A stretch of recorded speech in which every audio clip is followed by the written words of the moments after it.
Buddy. Morning. Morning. So, let's see here. So, how many people here have ever actually in person seen any kind of 3D scanning technology? White light, blue light, laser, CT. Okay, good mix. So, I'm Paul DeWise. I'm with DeWise Engineering. We're a CAD design engineering company based out of Coopersville, and we also do laser scanning for reverse engineering and some inspection. But what I've got here for you today is what I like to call, 3D scanning and reverse engineering overview, all killer, no filler. I'm not a sales guy. I don't sell scanners. I don't sell scanning software. Is that a bad thing? Shots fired. That might have been a little mean to our lovely sponsors here. There's nothing wrong with sales guys. I'm a sales guy. It's just, coming at this, I'm going to give you kind of my unbiased opinion on the scanning technologies we're going to talk about today and what I've seen them capable of doing, not necessarily what it says on the side of the box. Those tend to be different stories. This is a super loose format. If you have questions, please raise your hand or just yell at me, and I'm happy to stop and answer questions. Just a little bit of background. Started DeWise Engineering out of my dorm room up at Faro State in 2009. Professor Bork was an integral part of putting me onto this path. CATIA was my first CAD package, and again, Ferris was a big part of that. And that's where I met Mr. Smith over here. He's my sales guy, and my favorite memory about that period in my life was I was 22. I had no idea what I was doing, and so Dan was like, "Hey, the CAD software is going to run you about 20 grand, and you have to have a Dun and Bradstreet number." And I said, "Can I just send you 20 grand in cash and not do the Dun and Bradstreet number?" And I believe his response was, he lives too close to Windsor, Canada, so cash was probably not a good option. Then my second ever paying job was, yeah, I wish I was kidding, but I'm not. The second ever paying job I had was actually reverse engineering a scrap bin for Autodyne in Grand Rapids. And that is where me and my kind of not so positive relationship with tape measures started.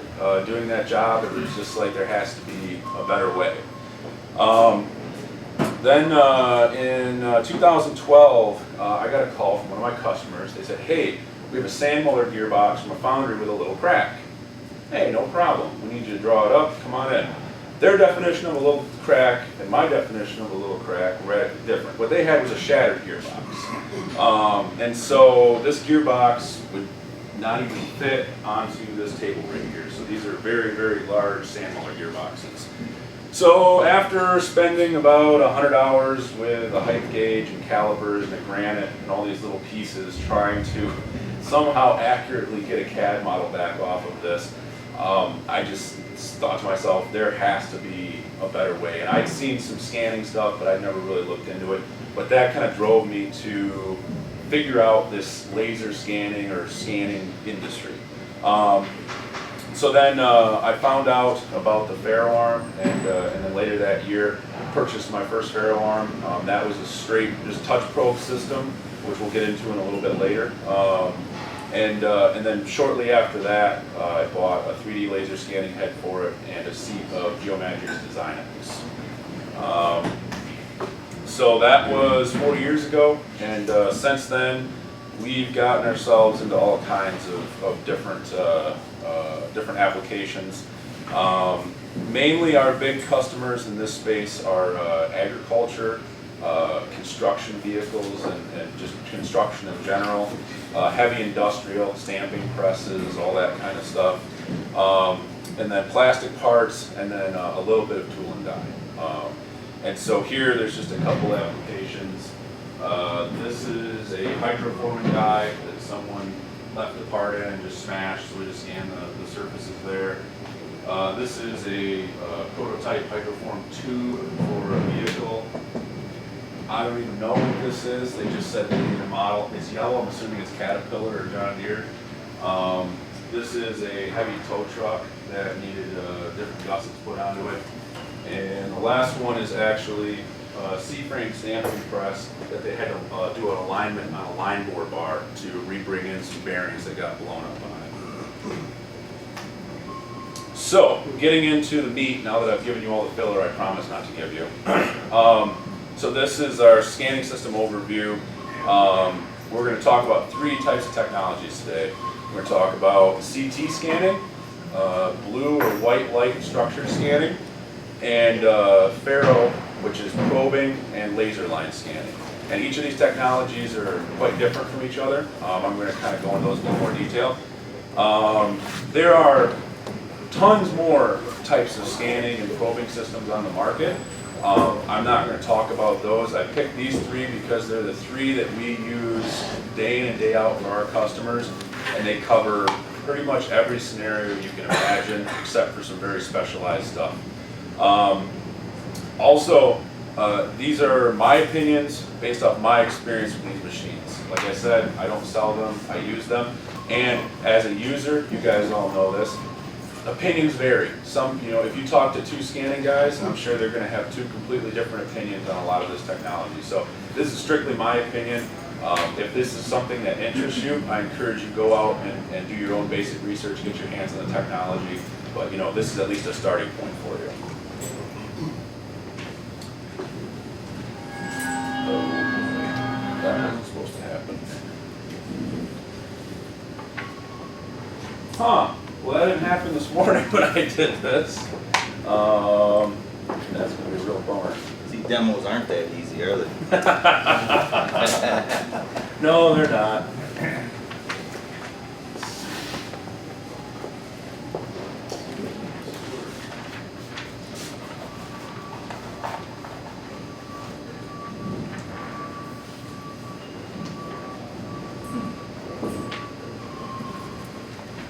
There we go.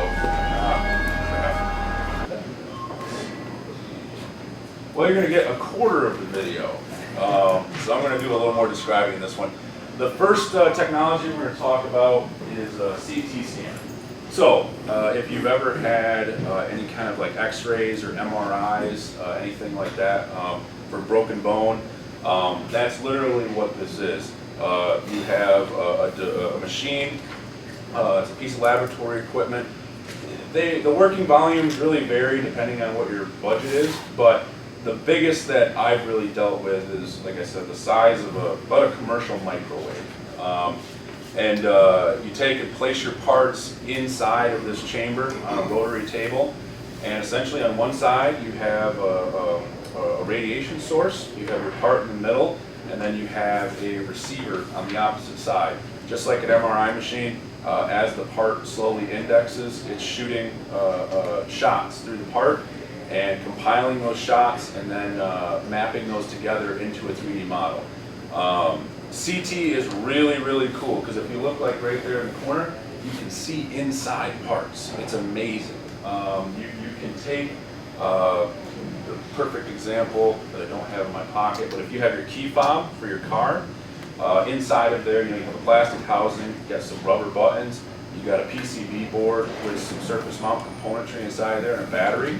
I mean, you can take a key fob, you can set it inside this machine, totally enclosed, totally vibratorily welded shut, run this thing, and the cool thing about CT is it sees density, okay? So your plastic is one density, your PCB board's another density, your solder's a third density, and the scan that comes out the other side of this thing, not only can you section cut through the thing and see the internals, you can actually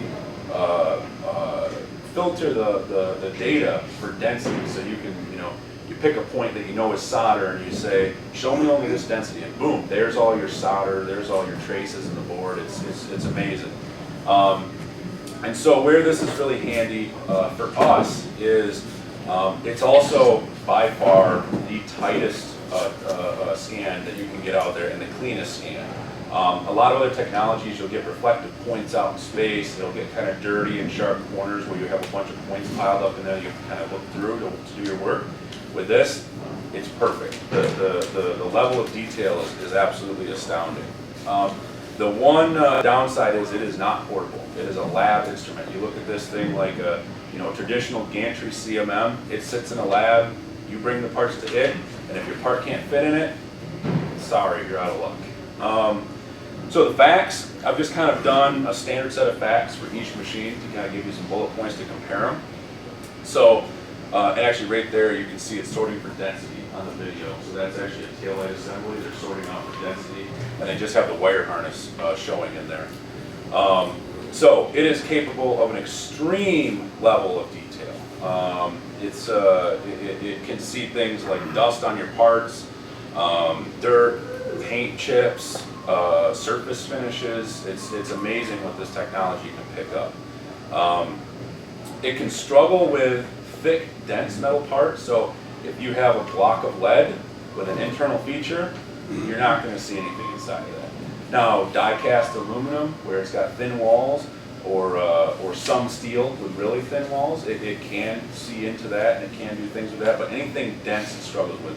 Also, if you have a mechanical assembly and it has very, very dense parts inside of it, so a plastic assembly with dense metal componentry inside of it, you get shadowing sometimes behind those very dense areas in the plastics. So, it's not it is material specific, but every year it seems like they improve, I don't know, the algorithms or whatever post-processes this data. They get better and better at processing around shadows and seeing through thicker and thicker materials. Good question.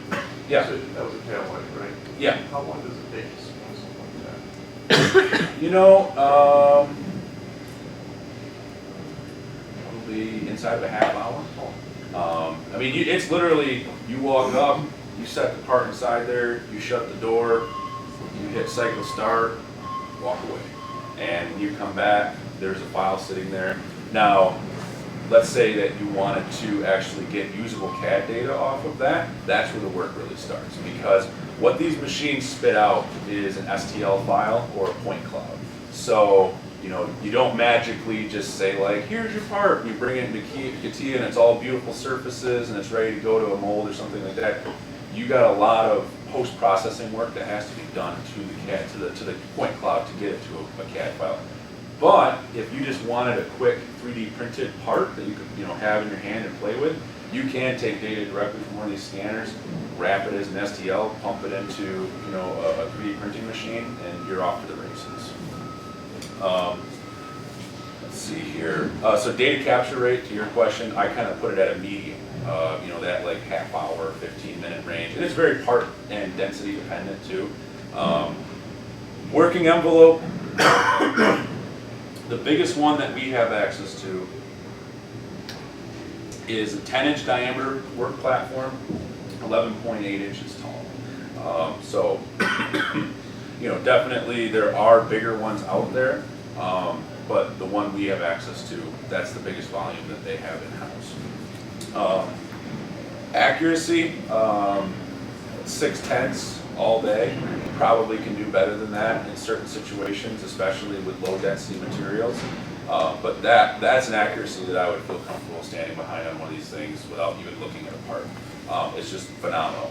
Cost, they start at $500,000. I don't have one. We have a vendor that we use. We send him the parts. He sends us back an STL file, and then we use it in our DesignX software. So very, very expensive, but if you have an application, it can be invaluable. It can change the way you do business. So any questions on this specifically? Any others? This work. Nope.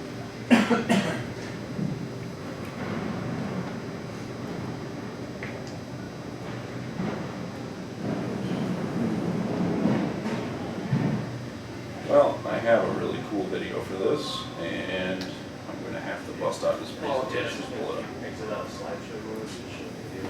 Oh, really? Yeah, that's kind of what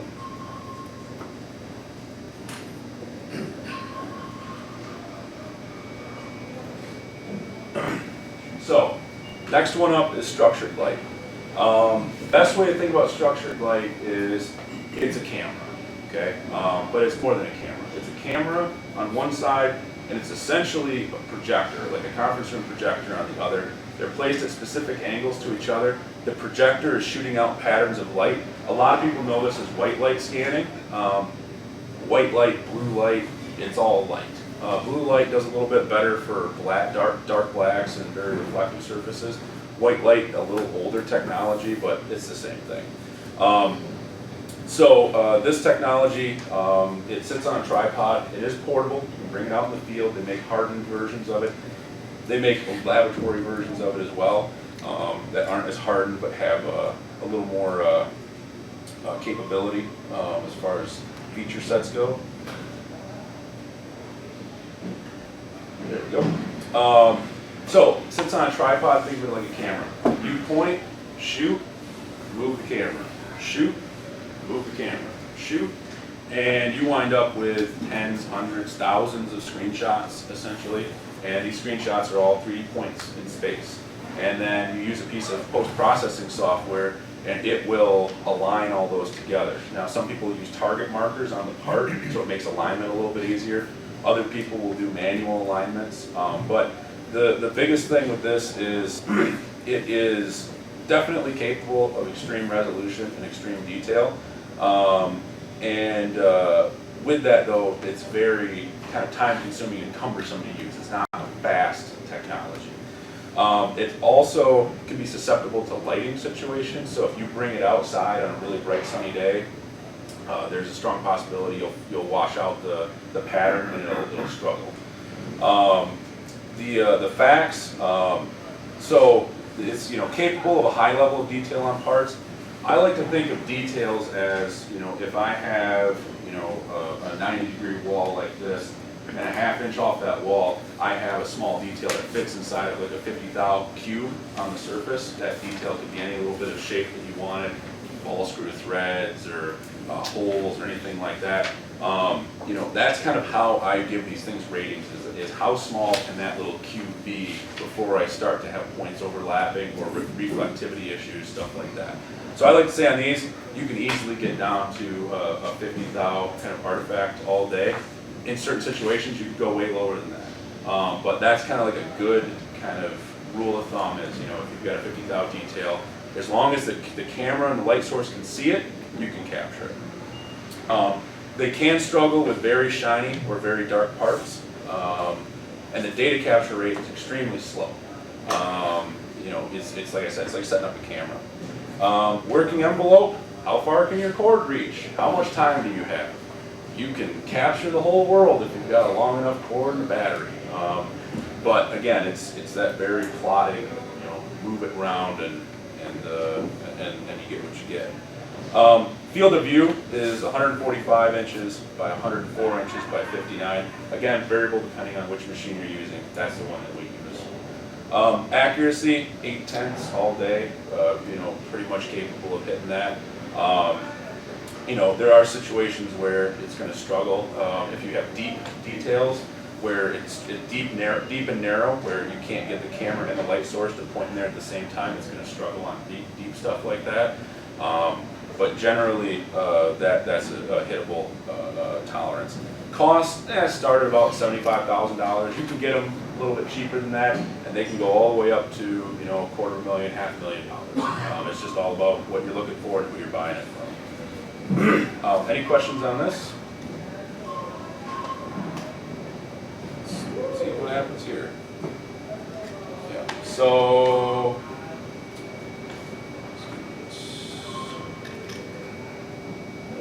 Just so I click the exit button, let's see who's going to start working. Tony, you guys have a scanner, don't you? Like Rainbow? Which one do you have? Blue light scanner, and we have a handheld scanner also. But your scanner goes on one of your CNC machines, doesn't it? Or Nope. does it go on the No, same? it's just like that one. Okay. So the third one that we're going to look at here is what I call handheld, like a handheld 3D laser scanner. They make laser scanning systems that are, you set them up on a tripod and they take shots, kind of like the white lights do. But this is more of a Faro-based system or a handy scan type system. So uses a visible red or blue laser line that's swept over the part to gather thousands of points per pass. It almost, if you've ever used a can of spray paint, it's a lot like that. It puts it out in a fan, and you just kind of sit there and paint essentially the part. Let's see, can either be handheld or can be on an articulating arm. Handheld, you have to put register targets on most parts, unless you're doing photogrammetry, which are, these register targets are just little circular stickers, stick them all over the part, and then as you sweep around, the scanner uses those to keep track of where it is in space, so you don't have all this disjointed CAD data or point cloud data it doesn't know what to do with. The other option is on an articulating arm, which is what you see in the video right here. So this is a Faro-based, this is our Faro-based unit.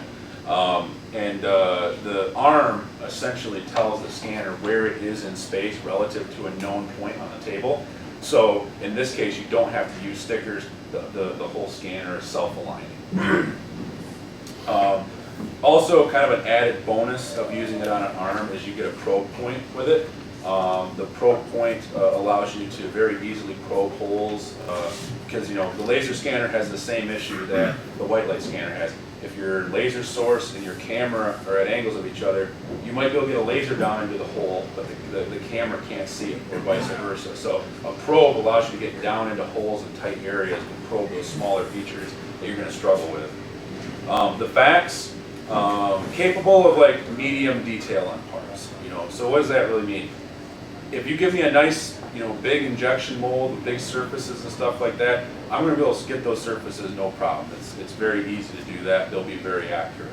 But if you have really fine features, so for example, down in this part, there's that spline down inside there. You will sort of get it, but it's probably not going to be the most reliable data. It's just too fine of a feature to really reliably get with this technology in a tight space like that. So I like to say, if it's a hard to see area, a 1/4 inch cube is the feature resolution that I can really get with this thing. If it's a nice wide open area where I can easily get all the way around the feature, down to about a 0.1 inch cube or 100th cube, that's a reliably capturable feature. Just like the white light, it struggles with shiny or dark. So you'll notice this part here has Magnaflux on it. It's just crack check. Nice thing is, it goes on wet, but it dries to a powder. You can just wipe it off. Most customers get really pissed when they get their injection mold back and spray painted white. So we put this stuff all over it, and they haven't gotten any complaints. Working envelope. Our arm is a middle of the range arm. You can get them longer, you can get them shorter. Longer you go, the less accuracy you get volumetrically. Shorter you go, the more accuracy you get. So we have a 94-inch working diameter. Our tripod sits in the middle. We work around the outside of that.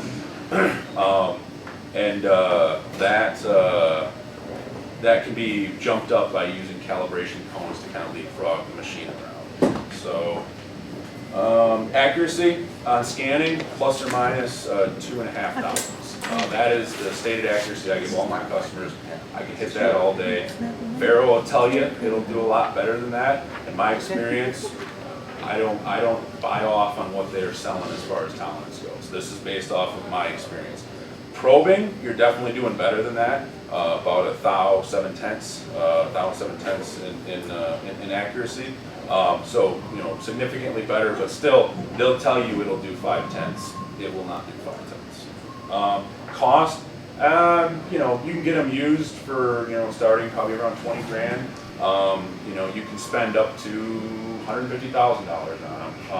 I like to say for 50 grand you can go to Faro or you can go to Hexagometrology with a roamer arm, and they're going to be able to set you up with an arm and a scan head. Any specific questions on this? Oh. So you're showing that little prop there. Yeah. What technology would be good to capture the internal? CT. Yeah, this is thin wall enough and it's aluminum. If you really, really had to get that internal spline, I would send this out for CT. If CT wasn't an option, whoa, I'm clean on that.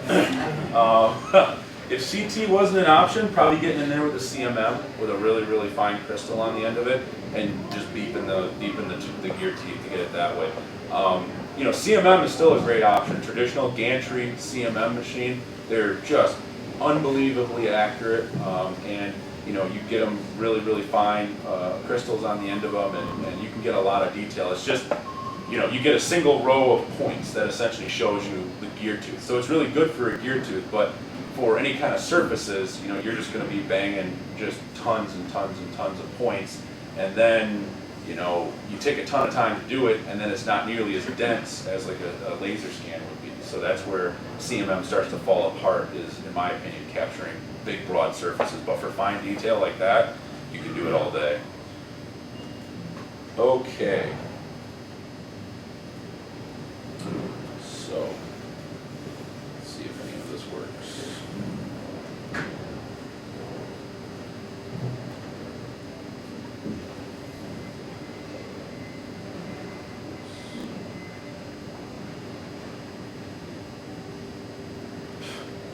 All right, it's going to be stupid. So, I'm just going to click through the videos. Best laid plans, that's what I get. All right, so.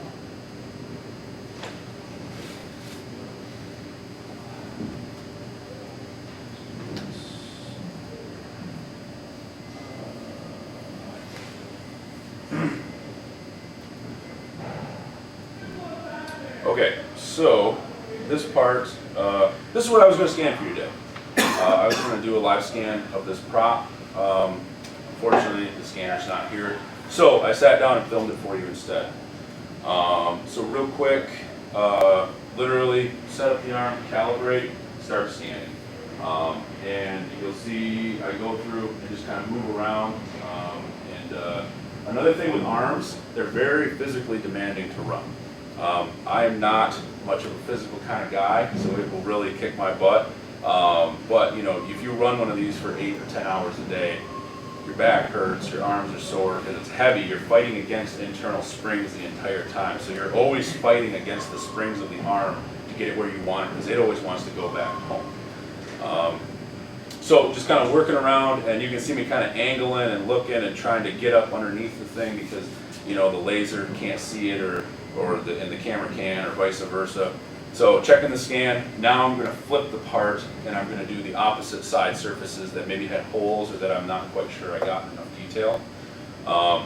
So I just literally flipped it, set it next to it, and you can see the original scan is still in Design X, which is the software package we use. After I'm done with this, I'm going to align those two scans together and make one mesh that I can work off of. So that's pretty much what we got there. All right. So next up is align.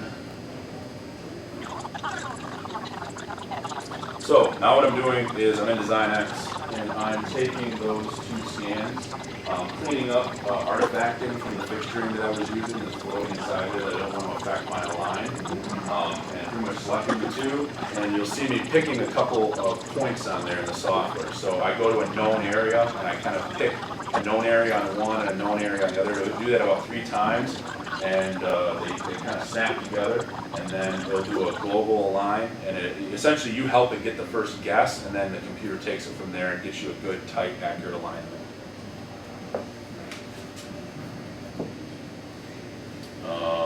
So then we hop into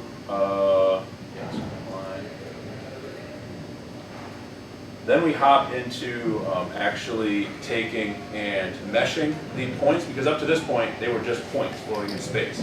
We meshed them into a watertight STL, not really watertight, but a tightened up STL. We're fixing flip faces, broken triangles, and then it's going to do a feature recognition where the software is going to go through, it's going to color this part based on feature types that it recognizes on the part. And then we can actually pick those features and start building off of them.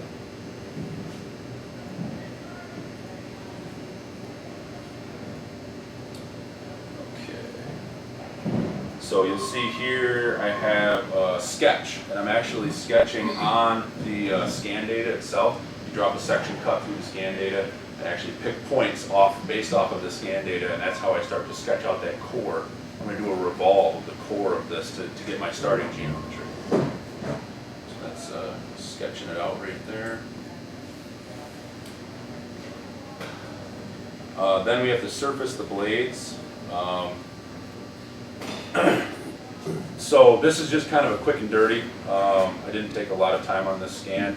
So the surfaces are kind of weeble wobble. There's a lot of holes and rises, and it's not the cleanest data, but this kind of shows you kind of pick the region you're working in, and it'll fit a surface to that region, and then you can just say, oh, give me that surface, and then start trimming surfaces to each other. So there's a couple of surfaces.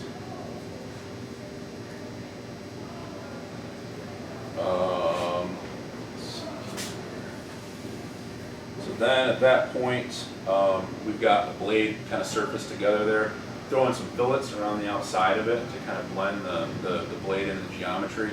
And I don't have the scan turned on in this view, but essentially I can push a button and it'll best guess what that fillet size should be based off of the scan geometry it sees in that region. It doesn't really work all that great, but it gives you a starting point where then you can go in and manually say, okay, that was close, but let's take a little off, let's add a little, let's do a variable fillet or something like that in there to kind of better match the geometry.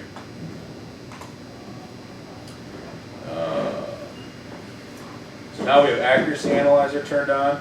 This actually shows you a graphic of how close your model geometry is relative to your scan geometry, and you can set that from 0 to plus or minus an inch, whatever your job calls for. And there we just did a pattern revolve and then boolean the parts together and merge.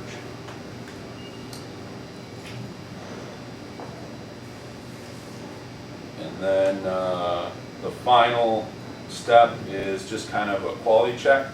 So we turn on accuracy analyzer, and you can see one of our blades looks really good. That's the one that we actually did the surfacing work on.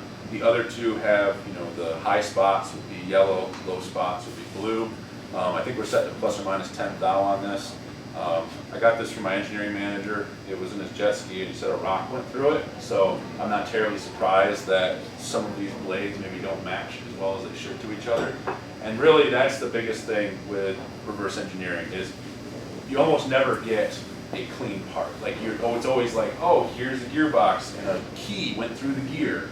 I need a new gear. And it's like, so this thing's now not circular, it's oval shaped, and all these teeth are sheared right off. So, it's that whole thing of you scan it, but then there's a lot of work in, as a designer, knowing, am I designing for the failed part, or am I designing for what it looked like before it was failed? So there's a lot of tweaking that goes into ignoring certain areas, focusing on certain areas, and knowing what you're trying to get out the other side. And that's always been kind of the challenge in our business is, customers will just drop off a part and say, give me one of these, and it's all cracked and warped. It's like, well, hold on, we got to sit down and talk. What was this in? It's almost more important to understand what you're going to end up putting this in than having the part itself, because there's times where we'll scan that part and then we'll scan the entire assembly that it goes into, because we're going to reverse engineer that part and then we're going to stick it in that assembly, and then I'm going to start ignoring that original scan data and I'm going to start making it work inside of that environment, because at the end of the day, if I give them a part that doesn't fit, that's not what they want. They want their part and they want it to work in their application. So, and that's where these tools come in handy. Now, for you guys being CATIA users, there is functionality in DesignX that there we go that allow you to do a live transfer to CATIA. So the CATIA functionality, they are working on it right now. It'll give you dumb solids, it'll give you your surface data, and it'll give you any sketches that you did. It's not a history-based tree. It's just those items. Then you can take and manipulate those with some direct editing tools, or you can surface right over top of certain areas.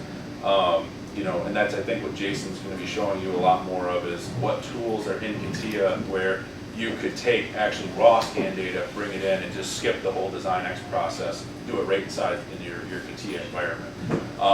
But yeah, so we have live transfer capability to CATIA. It also has live transfer to pretty much every other CAD software out there, and the ones they have completed, for example, SolidWorks, you can actually click a button and it'll build it feature for feature inside of your SolidWorks tree, fully parametric, dimension sketches, everything. So once you're done, you can go in and you can start making, design changes in SolidWorks. And they're saying 2018 that functionality is supposed to be coming to the CATIA module. So we're hoping, because it'd be really handy. So Question for you. yeah. How long did it take you to go from like the point cloud to your scan with that developer to your Design X with the whole surfacing done? So the actual scan time on this was about 10 minutes. That was just sped up quite a bit.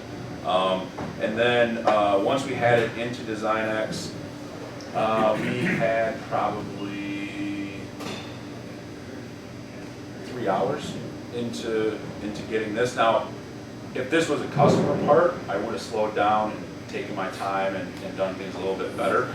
So, if I were to, actually bid this for a customer, I would probably bid a project of this type and complexity at somewhere around probably the 8 to 10 hour mark, somewhere in there, depending on if it's a perfect part that is supposedly good to go, probably more like 8. If it has a rock that's gone through it, probably closer to 10. So that would be where I would kind of peg this to come out at. Well, the general management software is separate. So let's say that you receive an STL file and read that, and yes. So, yeah, so we have a sister company, which is a 3D printing company, and those customers send us STLs all the time. And sometimes what will happen is a customer will send us an STL and say, hey, I want you to print this for us, but I need an engineering change. And then I have to explain to them, like, well, it's an STL, I can't really do anything with it. But when in the last 6 months, we've started taking those STLs and bringing them into Design X, and it does work. I mean, it's kind of, it'll do it. You can put features, you can do all that kind of stuff. It's not like, oh, I push a magic button and I have a full history-based model, but we have done that to make engineering changes for customers. I'm just scanning it. So yes, it can do that. And, well, it's like, that would be considered polygon modeling, right? So there's two different approaches, right? There's geometry modeling, which we're all familiar with in CAD systems, and then there's polygon modeling, which is more like the industrial design, Ryan or alias, polygon oriented, but with the meshes. And at the end, they take out an STL, which is why your Class A that you receive often looks like junk. It's just a topology. So it's different between polygon and directly editing an STL or mesh file versus actually editing.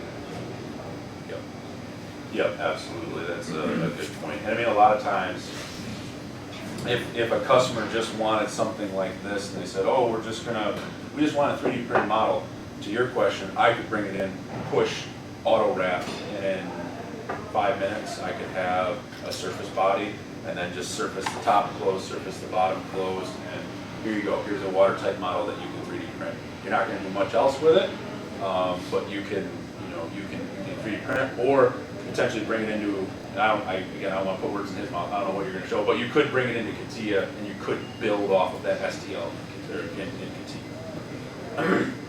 I'm sorry, not STL, Surface Phone. So yeah, yep. So any other questions? All right.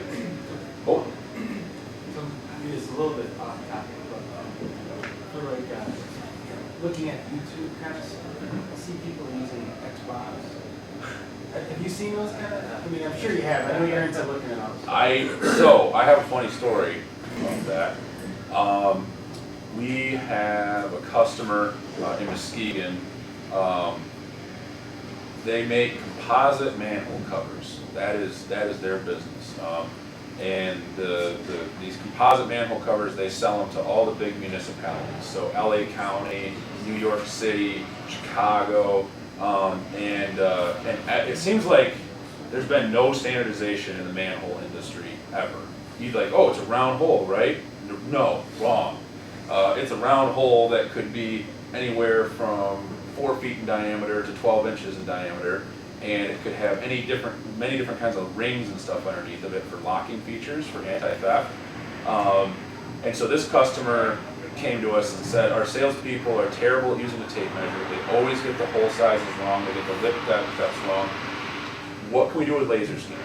And I said, oh, you buy a $40,000 Faro Mantis and you give that to each of your salespeople. And they said, no, try again. And I said, okay, what's our budget? And they're like, $500 a salesperson. And I'm like, okay. So what I realized is all their salespeople had iPads. And 3D Systems actually sells a scanner that works on the same technology as the Xbox Vision system, the Kinect, thank you. It's the same basic thing, it's just miniaturized and you stick it to the back of your iPad. And then you plug it in, they have a piece of capture software, and our thought was, hey, give each salesperson this, and they walk up and they just kind of walk around the manhole and they stick it down there and swing it around a little bit, and it's going to be great. It's going to solve all their problems because the salesperson just sends the STL file to the engineering department, and they go, hey, this is our sizes. They take all their measurements themselves, and they take the salespeople out of the process. It did not. It didn't work. If you want to scan a room like this, it's great. For interior designers, it's got to be the coolest thing ever. You can walk around and you get all your cabinets, and you can get your back wall and all your tables. For anything smaller than room scale, there's no resolution. We would just get these just mangled blobs that somewhat resembled a donut, and they're like, there's your manhole, and it's like, oh boy, this is not going to work at all. So they're really, really cool for room scale and for like hobby type stuff where you can play with it and play with it and play with it and play with it and clean it up. But for any kind of industrial applications, at least the generation I was looking at 2 years ago were not up to the task. Now that being said, there's some really crazy stuff coming out of Russia, of all places. For some reason, Russia and laser scanning, there's a lot of people from that part of the world that are really, really into this, and there's some really amazing startups out of Russia and that whole kind of Soviet bloc area that are doing really cool stuff. There's some really, really cool technology coming out of there, like the Fire 3D and stuff like that, that are saying, hey, it's a $1,000 device that can compete with a $40,000 Faro Mantis handheld scanner unit. I have not directly evaluated them, so I don't know, but that's the word on the street. So. Yes, you can do it. No, you can't do quite this level. How's that for an answer? Yeah, it was more just because I'm aware that people are doing that. I'm just kind of curious. Yep. Any other questions? Size, and you're talking about gearboxes. Huge. Every time I brought in a point cloud, so how, I mean, what are we talking file size and stuff when you're scanning? So, to give you perspective,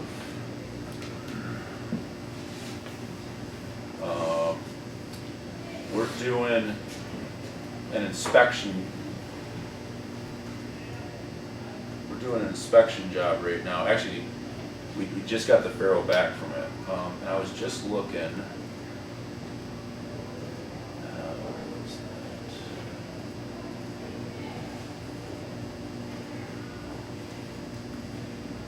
Okay, so if you look over here, the last scan that he did was 1.7 gigabytes. Actually, this is for you.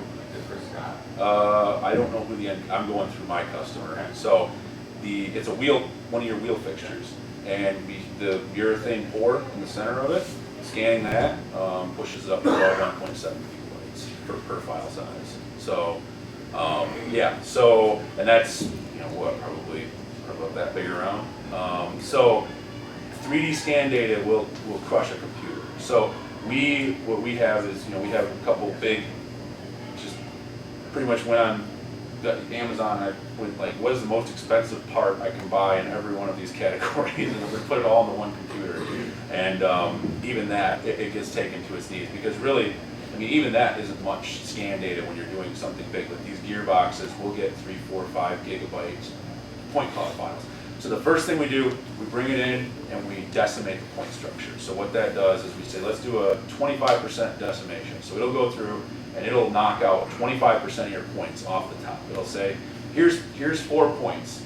we're gonna take that fourth point, and we're gonna get rid of it, and because we have these 3 points and they average out to eliminate that fourth point. It'll take overnight to do that. You know, we'll put it on a grinder machine and we'll just hit go, and if it doesn't crash overnight, because Geomagics is horrifically bad software. I would be the first person to say it. You click it, like you think like you're in the habit of like hitting the save button in CATIA, like it's like feature, save button, feature, save button. Let's just hit it again just to be sure, another feature. It's very, I'm just gonna say shoddy software. It's old technology. 10 Yeah. years ago, 12 years ago, it was the only point cloud solution out there. And it was expensive. And I mean, maybe even I paid 18 years $15,000 for a seat of DesignX. So, yeah, it's not cheap software. inexpensive. Yeah. So, inexpensive software. It is cheap software, but it's inexpensive. So, yeah, you're going to get those big monster point clouds, and it's just a matter of get them decimated as quick as you can. That can cut easily 25% of your file size, and then you mesh it. That'll knock it down by at least 50%. Then you can decimate the mesh again. That'll knock it down by maybe another. Automated feature in this direct design X. I mean, Decimation. you click the button and it decimates it for you. But yeah, it's Okay. you each one of those steps you're firing off a command to do it. But yeah, it'll decimate the point cloud for you automatically. And sometimes it gets kind of dumb and it'll do stupid things where it's like decides all your radiuses aren't necessary and it'll just strip all the radius points out. And like, it's not perfect, but it's better than point by point deleting it. So I take what I can get. Any other questions? All right. Well, guys, thank you so much for your time. Hope this was.